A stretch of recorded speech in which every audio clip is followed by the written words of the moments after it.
Kenapa dikatakan cuman Allahumma sudah cukup?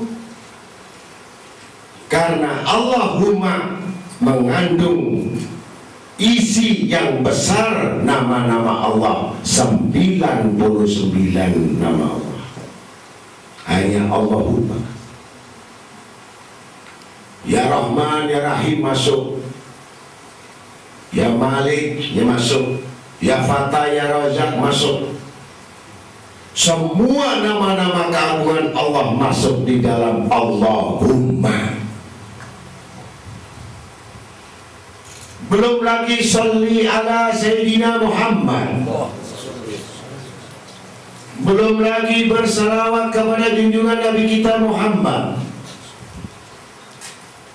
Siapa yang membaca salawat tidak diragukan lagi, pasti dikabulkan dan tidak ditolak. Wajib menerima syafaat, wajib menerima pertolongan, wajib menerima rahmat dari Allah. Sebab itu firman Allah diisi dengan berbagai macam sholatan dengan sholawat, yaitu dari baginda kita Nabi Muhammad SAW. Jadi Habib Sholeh bin Muhsin Al-Hamid ini dapat ijazah langsung tanpa perantaraan siapa-siapa, langsung dari baginda Nabi Muhammad SAW. Kalau kita langsung dari tangan Habib Sholeh, berarti itu selawat tangan ketiga. Kalau pertama dari Rasulullah, yang kedua itu di Habib Sholeh Tanggul, kemudian ke guru kita, berarti 3, sampai kepada kita 4. Dari kita untuk menyambung Nabi Muhammad SAW, cuman jembatannya 4 orang. Kalau sampai kasihkan lagi kepada orang, 5 jembatannya. Yang ke-6, ke-7, 8, 10, 100 sampai 1000 jembatan. Tapi kita alhamdulillah, kita masih jembatan yang ke-4. Jadi dekat sekali dengan Rasulullah SAW. Dekat sekali kita dengan yang mendapatkan ijazah Habib Sholeh bin Muhsin Al-Hamid. Yang jelas begitu indahnya dalam hidup, beliau sudah mengetahui sepeninggalku, kata beliau, tidak ada obat bagi mereka. Yang pertama, kalau engkau ingin selamat, jangan tinggalkan sholat. Jangan tinggalkan sholat itu yang utama. Yang kedua, bitaati bil walidain, taat kepada kedua orang tua. 2. Jadi Habib Sholeh bin Muhsin Al-Hamid tidak pernah memberikan sesuatu yang lebih kuat doktrinnya kecuali bagaimana menegakkan, menghidupkan sholat, dan bagaimana cara bertaat kepada orang tua kita. Kemudian kalau sudah ini dimiliki, ketaatan dan sholat, pasti akan muncul yaitu pengetahuan-pengetahuan.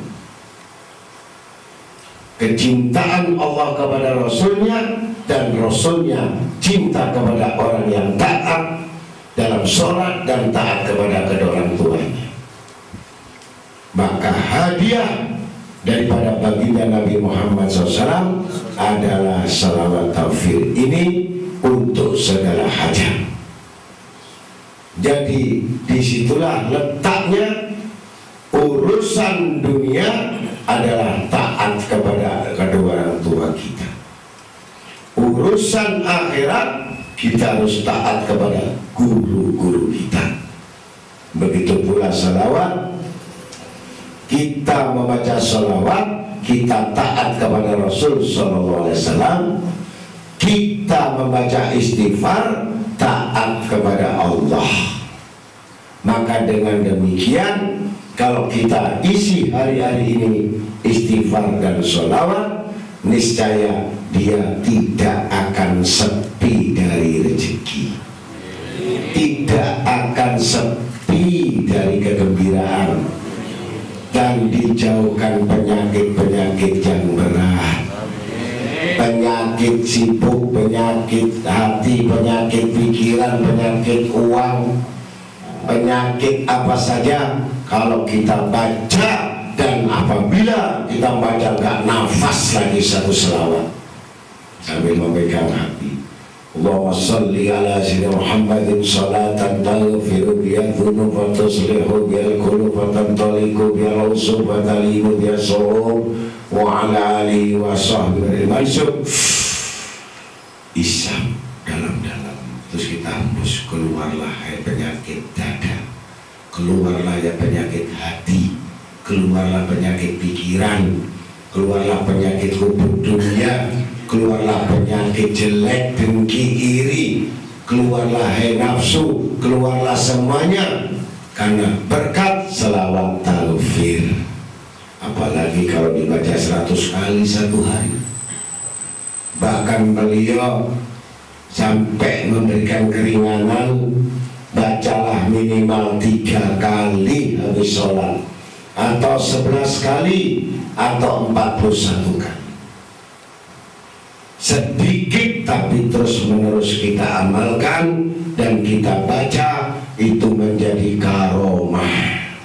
Apa karomah? Mendapat kemuliaan dari Allah, bukan sakti. Itu katanya wali, tapi kok nggak bisa terbang. Kalau terbang itu Superman. Ya, itu wali kok gak bisa masuk nembus bumi, kan wakilnya Allah, kalah antar jo wayang. Kenapa itu wali gak bisa nyelam di air? Ya, kok masih seperti manusia? Kalau bisa nyelam, saingan sama ikan. Ya.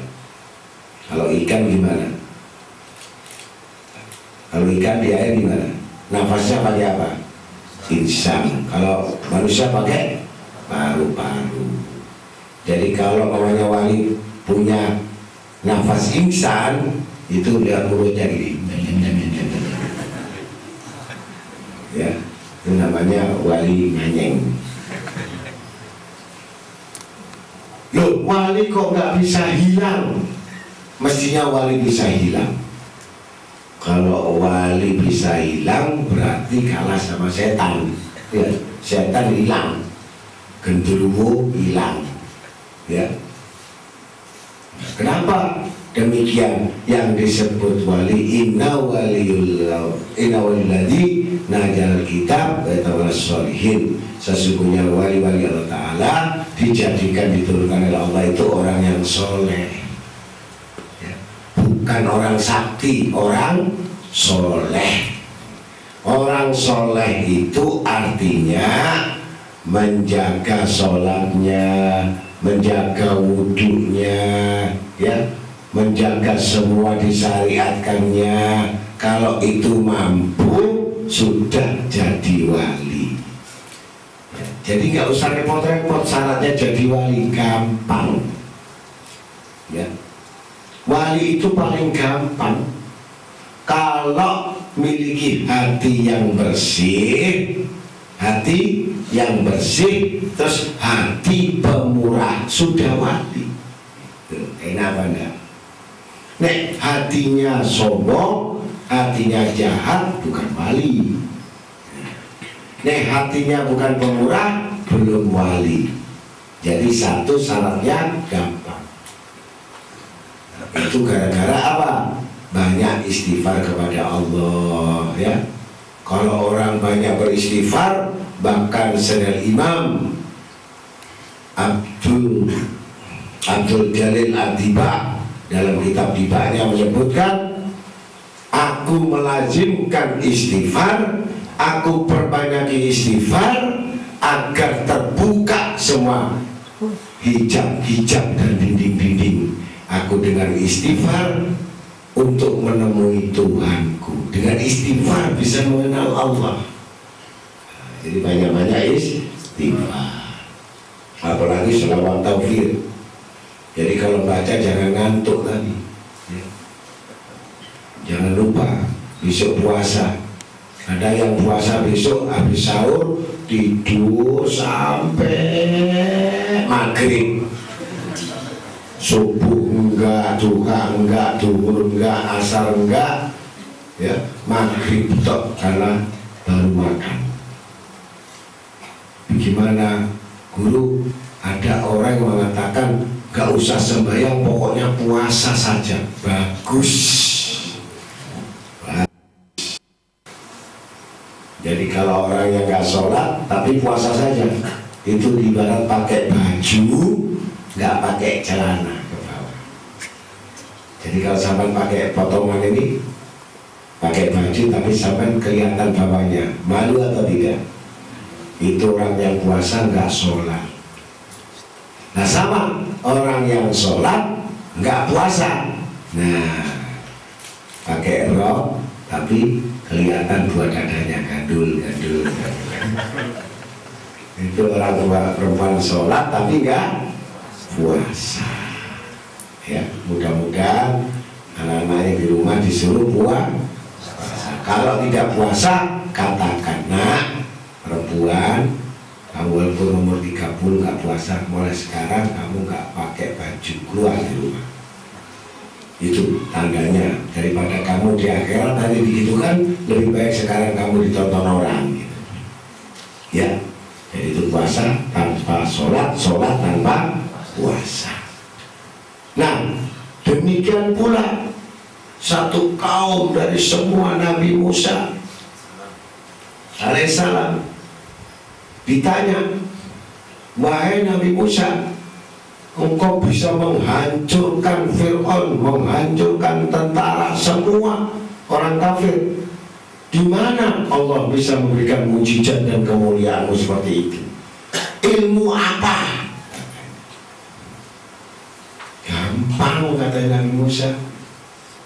Kalau engkau ingin mendapatkan satu kemuliaan, kedudukan yang tinggi di sisi Allah, 1, 2 saja. Apakah? Sofa kolbak, bersih hati.